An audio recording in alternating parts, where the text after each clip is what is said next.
நமக்கு தெரிஞ்சது வந்து மேடையை அலங்கரிக்கிற, அலங்காரமாக பேசக்கூடிய,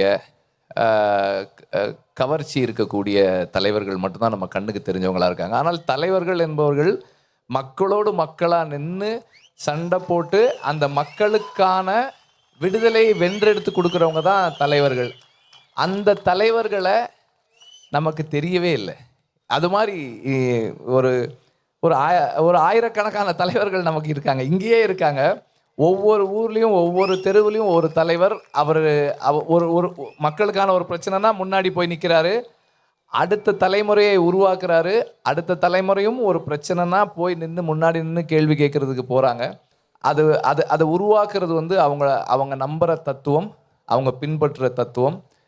விடுதலைக்கு முன்னாடி வெறும் சினிமா மாணவனாக இருந்த நான் வந்து இப்போது சினிமா மாணவனாகவும் ஒரு மார்க்சியன் ஸ்டூடெண்ட்டாகவும் இருக்கிறேன். எந்த ஒரு சமூக அமைப்பும் மார்க்சியன் பிரின்சிபிள்ஸ் மேலே கட்டமைக்கப்படலைன்னா ஏதோ ஒரு கட்டத்தில் மக்களுக்கு எதிர்நிலைகளை போய் நின்றுடுன்றது என்னுடைய நம்பிக்கையாக இருக்குது, என்னுடைய புரிதலாக இருக்குது.